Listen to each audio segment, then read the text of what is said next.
धूप की हल्की किरणें गांव धनपुर के खेतों में उतर रही थी। हवा में मिट्टी की सोंधी खुशबू घुली थी और कहीं दूर किसी बूढ़े आम के पेड़ पर बैठे कोयल की आवाज गूंज रही थी। उसी गांव के किनारे एक टूटा फूटा झोंपड़ा था जिसमें रहता था रमू किसान, एक सीधा सादा मेहनती और गरीब आदमी। रमू के पास ज्यादा कुछ नहीं था। 5 बीघा सूखी जमीन, एक पुराना हल और उसकी सबसे बड़ी पूंजी गौरी, उसकी सफेद और दुधारू गाय। गौरी सिर्फ एक जानवर नहीं थी बल्कि रमू की साथी थी। जब रमू सुबह खेत जाता तो गौरी भी उसके साथ चल पड़ती। खेत के किनारे बंधी रहती और जब रमू पसीने से भीगकर लौटता तो गौरी अपनी बड़ी बड़ी आंखों से उसे देखती, जैसे कह रही हो, थक गए न रमू, लो थोड़ा विश्राम कर लो। रमू को गौरी से अजीब अपनापन महसूस होता था। उसने उसे तब पाला था जब वो एक छोटी बच्चिया थी। उस समय उसकी माँ मर चुकी थी और गांव वाले कह रहे थे कि इतनी छोटी बच्चिया नहीं बचेगी।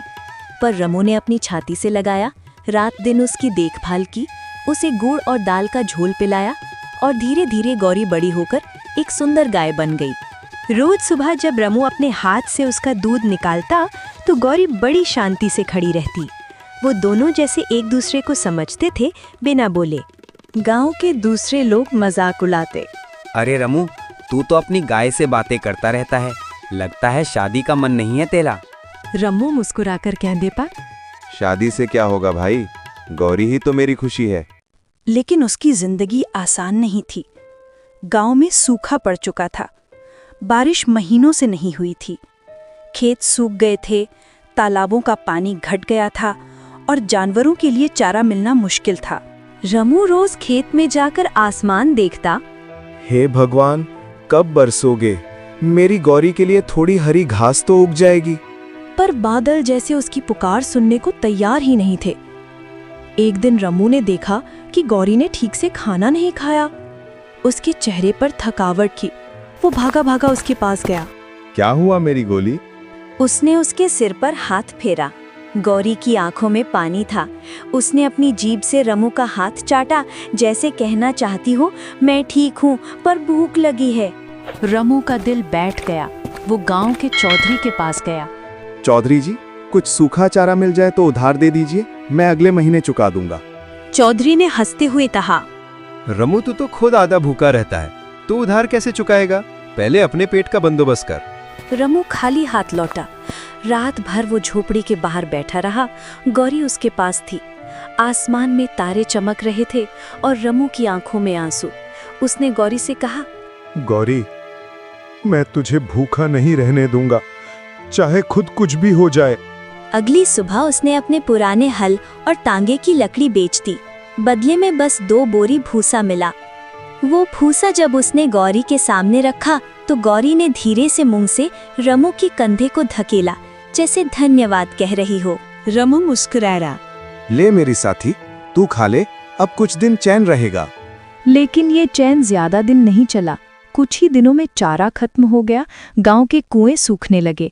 लोग अपने मवेशी बेचकर शहर जा रहे थे। एक दिन रमू के दरवाजे पर एक व्यापारी आया। उसने गौरी को देखा और बोला, किसान, तेरी गाय बहुत बढ़िया है, मैं इसे 5,000 में खरीद लूंगा। रमू चौंका। 5,000? इतने पैसे उसने एक साथ कभी नहीं देखे थे। लेकिन उसने तुरंत सिर हिला दिया।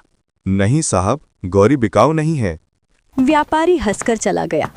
गांव वाले बोले, पागल है रमू, इतने में आधा गांव गुजारा कर ले। रमू ने सिर्फ इतना कहा, जिसने मेरे भूखे वक्त में साथ नहीं छोड़ा, उसे मैं पैसे के लिए कैसे छोड़ दूं? गौरी ने जैसे रमू की बातें सुन ली। वो धीरे धीरे उसके पास आई और अपने सिर को रमू के सीने से सटा लिया। रमू ने उसे गले लगा लिया। उसकी आंखों से आंसू बह निकले। गांव के दिन जैसे थम से गए थे। हर ओर सूखा, धूल और उदासी फैली थी। पेड़ों की टहनियां सूखकर झुक गई थीं। तालाब में कीचड़ रह गया था और खेतों में दरारें पड़ चुकी थीं। गांव के बच्चे भी अब नंगे पांव धूल उड़ाते खेलते नहीं दिखाई देते थे। रमू किसान अपनी झोपड़ी के बाहर बैठा आसमान को ताक रहा था। बादल अब भी नहीं थे। पास ही गौरी बंधी थी। उसकी आंखों में वही सादगी थी, पर शरीर कमजोर हो चला था।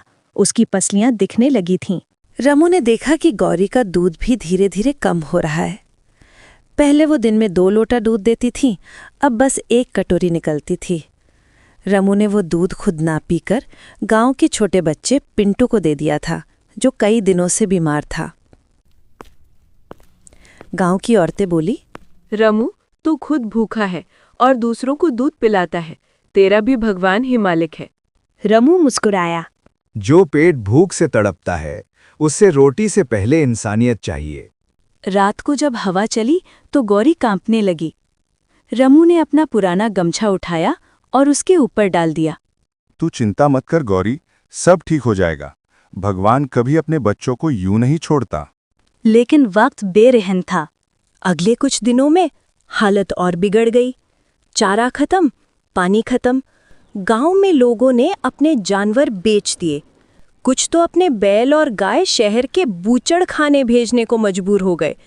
रमू का पड़ोसी हरदास बोला, रमू, अब तू भी गौरी को बेच दे, नहीं तो वो खुद मर जाएगी और तू भूखा रह जाएगा। रमू चुप रहा, बस गौरी के सिर पर हाथ फेरता रहा। उस रात जब सब सो गए तो झोपड़ी में एक ही दिया जल रहा था। रमू गौरी के पास बैठा था। उसने धीरे से कहा, गौरी, अगर कल तक बारिश नहीं हुई तो मैं तुझे बेच दूंगा, पर मैं वादा करता हूँ बूचड़ खाने नहीं, किसी ऐसे को दूंगा जो तेरा ध्यान रखे। गौरी ने सिर उठाकर उसकी आंखों में देखा। वो ना तो कुछ बोली ना हिली, बस उसकी आंखों में हल्का पानी चमक रहा था। रात भर रमू की नींद नहीं लगी। सुबह वो गौरी को सहलाते हुए बोला, चल मेरी साथी, आज आखिरी बार खेत देखते हैं। वो दोनों खेत की ओर चले। मिट्टी सूखी थी, पर हवा में जैसे कुछ उम्मीद थी। अचानक कहीं दूर से बिजली की गड़गड़ाहट सुनाई दी। रमू ने आसमान की ओर देखा। काले बादल इकट्ठा हो रहे थे।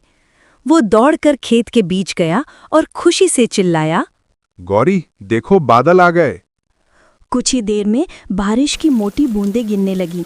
मिट्टी की खुशबू फैल गई। पेड़ों ने राहत की सांस ली और रमू की आंखों से खुशी के आंसू बह निकले। वो भीगता हुआ गौरी के पास गया। गौरी, देख, भगवान ने हमारी सुन ली। गौरी ने अपनी पूंछ हिलाई जैसे मुस्कुरा रही हो। वो बारिश में नाचने लगी। रमू हंसने लगा। वो दृश्य जैसे किसी फिल्म से निकला हो। एक गरीब किसान, उसकी गाय और ऊपर बरसता भगवान का आशीर्वाद। लेकिन खुशियां ज्यादा देर नहीं टिकती। बारिश के साथ ही बिजली भी गिरी। रात को अचानक तेज तूफान उठा। झोपड़ी का छप्पर उड़ गया। रमू और गौरी भीतर दुबके रहे, पर तभी बाहर बिजली की एक तेज कौंध गिरी, ठीक गौरी के पास। रमू भागा। गौरी! गौरी जमीन पर गिर चुकी थी। उसके शरीर से हल्का धुआं उठ रहा था। रमू ने उसे अपने हाथों में उठा लिया। उसकी आंखों में पागलपन था। नहीं भगवान, मेरी गौरी को कुछ मत होने देना। वो उसे खींचकर झोपड़ी के भीतर लाया। उसे पानी पिलाने की कोशिश की। गौरी की सांस धीमी पड़ रही थी। रमू बार बार उसके कान में बोलता गया, गौरी, तू हिम्मत रख, मैं तुझे कुछ नहीं होने दूंगा। गौरी ने धीरे से अपनी आंखें खोली। उसकी जीभ से रमू का चेहरा छुआ और फिर उसकी सांस थम गई। रमू चीख उठा। पूरा गांव दौड़ आया। बारिश अभी भी हो रही थी। रमू जमीन पर बैठा था, गोद में अपनी मरी हुई गावरी को लिए। उसकी आंखों से आंसू बारिश की बूंदों में मिल रहे थे। गांव की बूढ़े पंडित ने कहा, बेटा, ये मौत नहीं, मुक्ति है। ये गाय तेरे प्यार में धन्य हो गई। रमू कुछ नहीं बोला। उसने बस इतना कहा, उसने मेरे लिए सब कुछ सहा, अब मैं उसका कर्ज कैसे चुकाऊंगा। 3 दिन तक रम्मू ने खाना नहीं खाया। उसने गौरी को खेत के पास आम के पेड़ तले दफना दिया। उस जगह पर हर रोज दीपक जलाता और कहता, गौरी, तू कहीं नहीं गई, तू यहीं है। कुछ हफ्ते बाद बारिश पूरी तरह लौट आई। खेतों में हरियाली छा गई, मिट्टी में जान लौट आई, लेकिन रमू का दिल सूना रहा। एक दिन उसने देखा कि उसी आम के पेड़ के नीचे, जहां गौरी को दफनाया गया था, वहां एक छोटी सी पौध उगाई थी, बिल्कुल गौरी के सफेद रंग जैसी कोमल।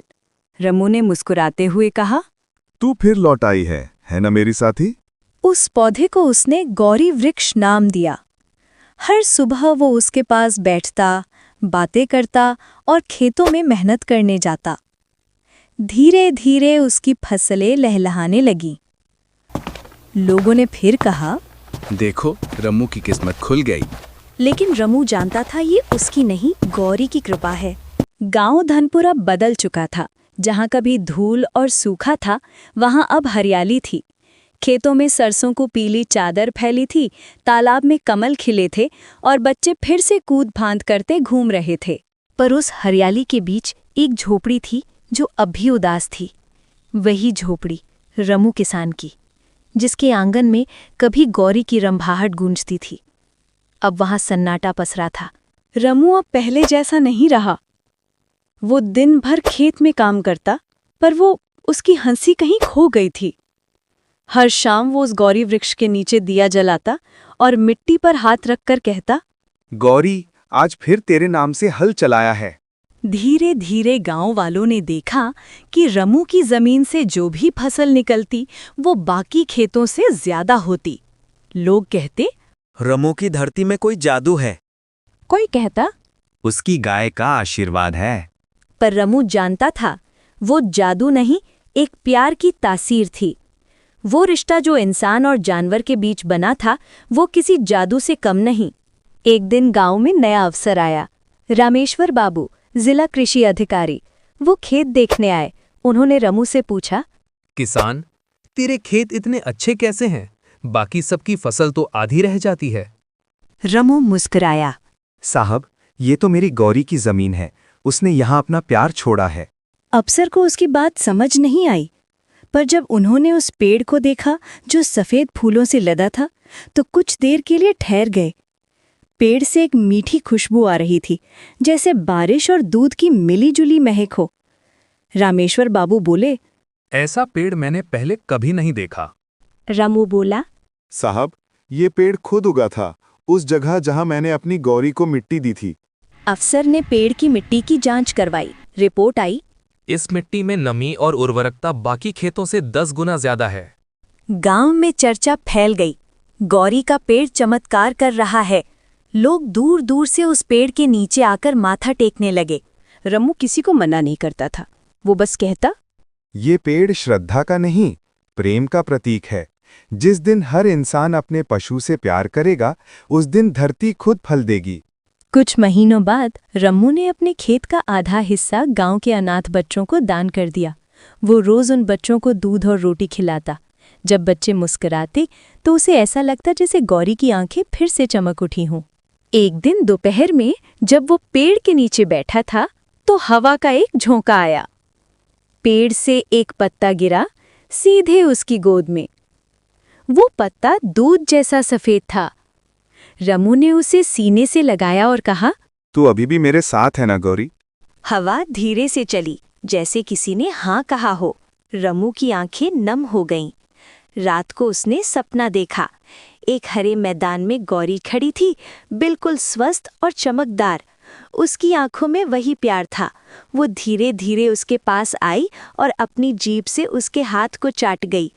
फिर आसमान से उजाला फैला और गौरी दूर कहीं गायब हो गई। रमू की नींद खुली। उसने देखा कि सुबह की पहली किरण उस पेड़ पर पड़ी थी।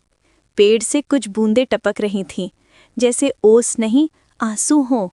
वो मुस्कुराया, अब मुझे डर नहीं लगता गौरी। तू अब हर जगह है, खेतों में, मिट्टी में, इस हवा में। गांव बदल गया। सड़कें बनी, बिजली आई, पर रमू वैसा ही रहा, सादा, शांत, संतोषी। लोग उसे अब गौरी बाबा कहने लगे थे। कहा जाता था, जिस खेत में वो हाथ रख देता, वहां फसल दोगुनी हो जाती। एक दिन गांव के बच्चों ने कहा, बाबा, आप हर सुबह उस पेड़ के पास क्यों बैठते हैं? रमू ने मुस्कुराकर कहा, क्योंकि वहीं से मुझे जीवन की सबसे बड़ी सीख मिली। प्यार किसी लेन देन का नाम नहीं है, वो तो देने की ताकत है। जब मैंने गौरी को सब कुछ दिया, तब उसने मुझे धरती का आशीर्वाद दिया। बच्चे हंसते हुए बोले, क्या गाय सच में समझती थी आपकी बातें? रमू ने आसमान की ओर देखा। हाँ बच्चों, जानवर शब्द नहीं समझते, पर दिल समझते हैं। जिसे तुम प्यार से पुकारो, वो इंसान हो या गाय, जवाब जरूर देता है।